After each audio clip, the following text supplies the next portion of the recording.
Di sini saya akan menjelaskan tentang sejarah dari agama Hindu di dunia, Indonesia, dan di Kabupaten Banyumas. Nah, sejarah agama Hindu di dunia menurut peneliti para sarjana ideologi dari India maupun Eropa merangkum dalam sebuah karya ilmiah dari Profesor Palgunadi, yaitu yang berjudul Sekilas Sejarah Evolusi Agama Hindu. Hasil dari penelitian sarjana ideologi tersebut berdasarkan kaidah ilmiah yang menggunakan metode dan teori dari beberapa ilmiah, bukan berdasarkan pandangan atau asumsi semata. Awal kemunculan agama ini bersumber dari lembah Sindu. Nah, agama ini mengalami sebuah evolusi sehingga muncul berbagai perubahan pada ide, pemikiran, dan ciri-ciri keagamaan pada setiap zaman. Bahkan pada perubahan tertentu mendapatkan sebuah perubahan yang ekstrim dan fundamental. Seperti masa-masa suram pada pemerintahan Raja beragama Buddha, Islam, dan Kristen pada jangka ratusan tahun yang lalu. Perubahan pada pandangan filsafat sadhana, ritual, dan sebagainya memunculkan wajah Hindu, India saat ini sangat berbeda dengan Hindu pada awal mula kemunculannya. Selanjutnya, sejarah masuknya agama Hindu di Nusantara, atau yang sekarang ini lebih dikenal dengan Indonesia. Pada sekitar abad 6 yang ditandai dengan kemunculannya sebuah kerajaan-kerajaan seperti Kerajaan Kutai dan Tarumanegara yang bercorak Hindu. Kehadiran menandakan berakhirnya prasejarah di Indonesia. Ciri-ciri dari peralihan zaman prasejarah menuju zaman modern itu dikenalinya sebuah tulisan dari Pallava atau tulisan asli India, dan hal ini dibuktikan dengan penemuan-penemuan beberapa prasasti yang ada di Kerajaan Tarumanegara. Banyak teori yang bermunculan, ada teori Brahmana, teori Kesatria, teori Waisa, dan teori arus balik. Dan masing-masing dari teori menjelaskan bagaimana proses masuknya ajaran agama Hindu ke Indonesia. Seperti teori Brahmana, agama Hindu itu dibawa oleh para Brahmana atau para pendeta ajaran agama Hindu. Terus Kesatria. Teori Kesatria dikemukakan oleh Majumdar, Moetri, dan Nehru.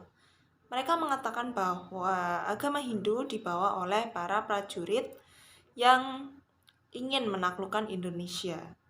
Kemudian ada teori Waisa, yaitu dikemukakan oleh Crom. Menurutnya, ajaran agama Hindu disebarkan oleh para pedagang dari India yang ingin berdagang ke Indonesia.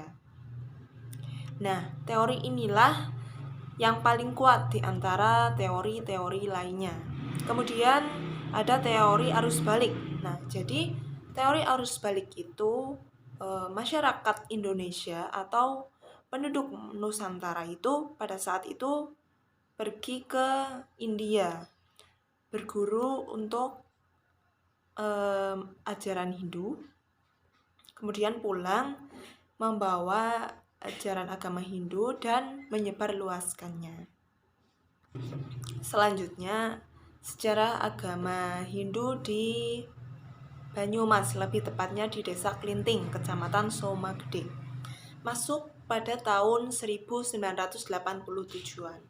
Desa ini merupakan desa dengan konsentrasi terbesar karena di desa ini memiliki salah satu pura yang bahkan sudah diakui oleh pemerintah Kabupaten Banyumas. Dan sebagian besar bertempat tinggal di Dusun Wanasara yang menjadi tempat dibangunnya pura Padaleman Giri Kendeng.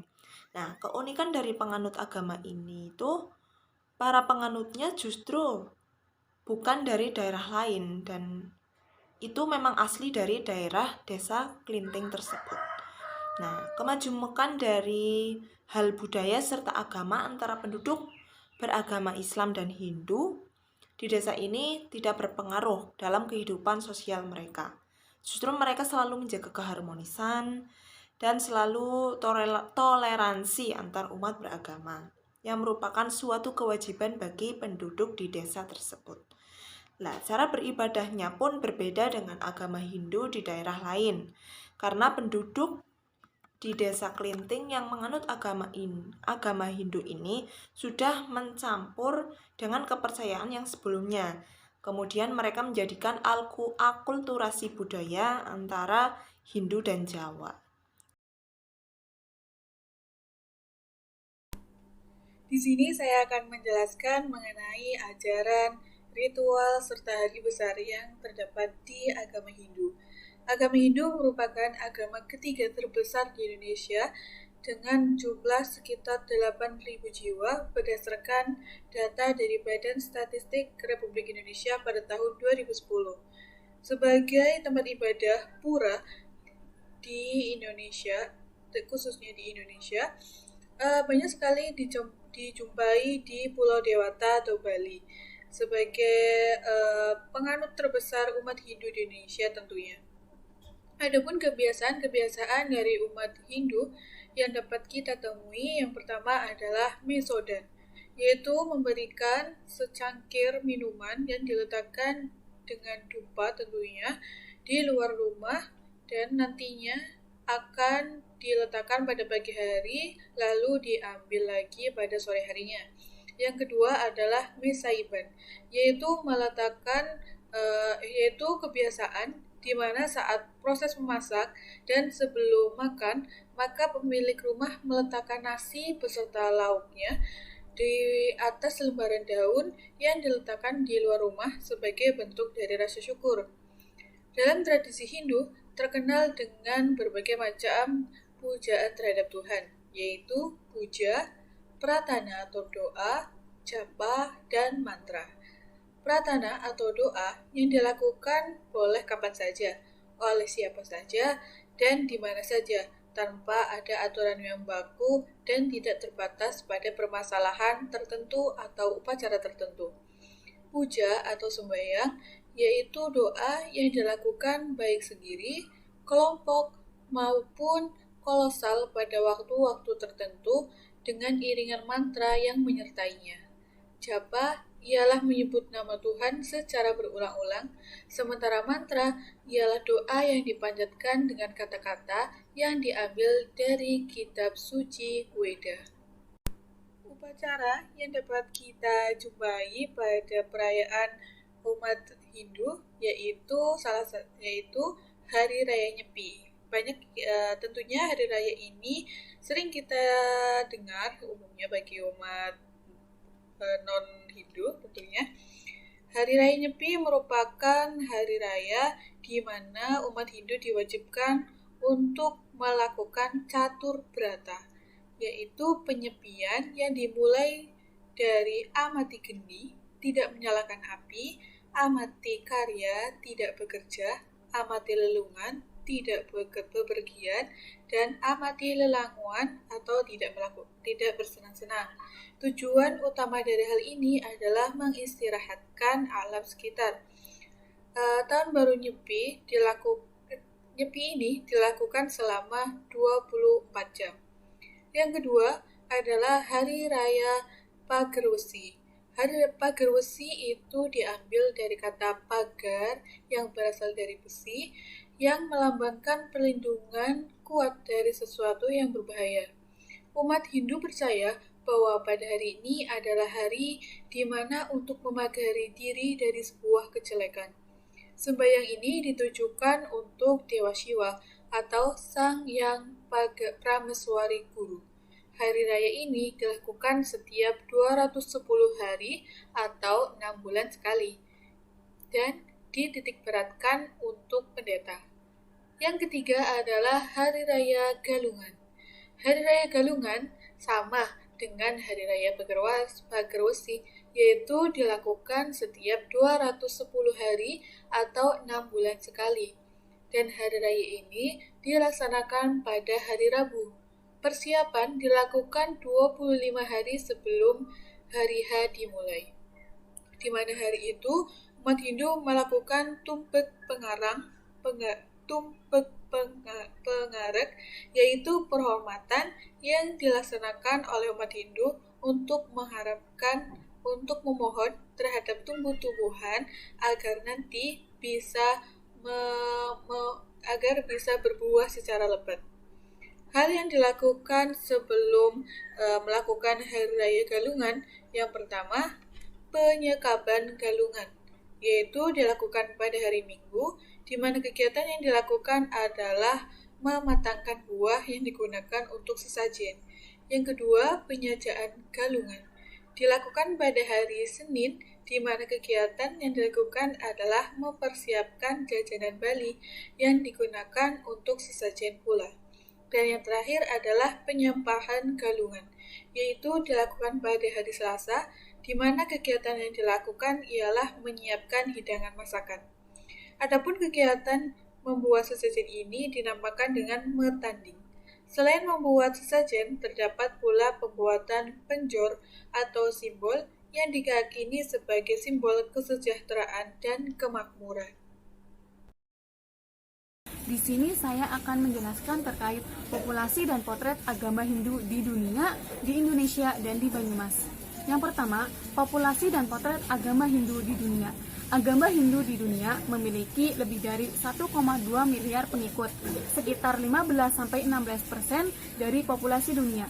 Beberapa negara yang beragama Hindu. Yang pertama, negara Nepal sekitar 81,3%, yang kedua negara India sekitar 79,8%, yang ketiga negara Mauritius sekitar 48,54%. Kedua, populasi dan potret agama Hindu di Indonesia. Agama Hindu di Indonesia merupakan agama terbesar ketiga. Agama Hindu di Indonesia sekitar 4% dari populasi Indonesia. Sekitar 86,91% merupakan penduduk Bali.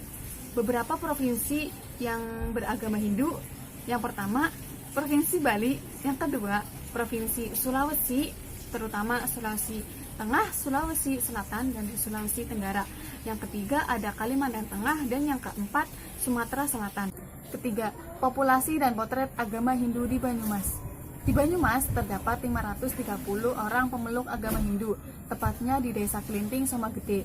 Ritual upacara keagamaan Hindu dilakukan di Pura Pedalaman Giri Kendeng yang merupakan satu-satunya pura dari tepi jalan. Terdapat perayaan ogoh-ogoh atau pawai yang dilakukan H-1 sebelum hari Nyepi. Di sini saya akan melanjutkan pembahasan mengenai struktur kepemimpinan agama Hindu. Dalam agama Hindu, banyak ditemukan istilah yang menunjuk pada pengertian seorang pemimpin. Bila bakat kepemimpinannya yang menonjol dan mampu memimpin sebuah organisasi dengan baik, maka disebut sebagai ksatria. Karena kata ksatria artinya yang memiliki perlindungan.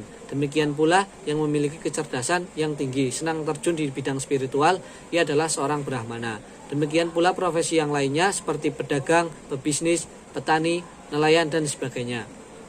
Dalam sejarah Hindu, banyak contoh pemimpin yang perlu dijadikan suri tauladan. Di setiap zaman dalam sejarah Hindu selalu muncul tokoh yang menjadi pemimpin. Sebut saja Erlangga, Sanjaya, Ratu Sima, dan Jayabaya. Di era sekarang, banyak tokoh Hindu yang juga dapat dijadikan sebagai panutan atau pemimpin seperti Mahatma Gandhi, Sri Satya Sai, dan sebagainya. Selain itu, contoh kepemimpinan Hindu yang ideal dapat ditemukan dalam cerita Itihasa dan Purana. Banyak tokoh dalam cerita tersebut yang diidealkan menjadi pemimpin Hindu, misalnya Dasarata, Pandudewanata, dan Yudhistira. Kemudian adapun tujuan kepemimpinan Hindu. Negara sebagai wadah umat manusia untuk mewujudkan suatu cita-cita hidupnya memiliki 4 prinsip dasar. Yang pertama ada Mastat, adalah prinsip negara untuk menguasai segala potensi yang dimiliki oleh negara yang bersangkutan untuk diabdikan kembali pada tujuan masyarakat negara itu. Yang kedua ada Rechtsstaat, adalah prinsip negara yang bertujuan untuk mengatur kehidupan negara agar berbagai keadaan dan kepentingan yang berbeda-beda dapat diatur dalam rangka mempercepat tercapainya tujuan suatu negara itu. Yang ketiga ada Polizeistaat, adalah suatu prinsip negara yang memandang segala seluk-beluk kehidupan negara harus dijaga agar tidak terjadi penyimpangan-penyimpangan demi terwujudnya tujuan negara. Yang terakhir ada Supervisoristat, adalah prinsip negara yang memandang bahwa fungsi negara ialah mendorong segala unsur-unsur negara untuk lebih cepat mencapai tujuan yang akan dicapai ke depannya. Mungkin sekian, terima kasih. Wassalamualaikum warahmatullahi wabarakatuh.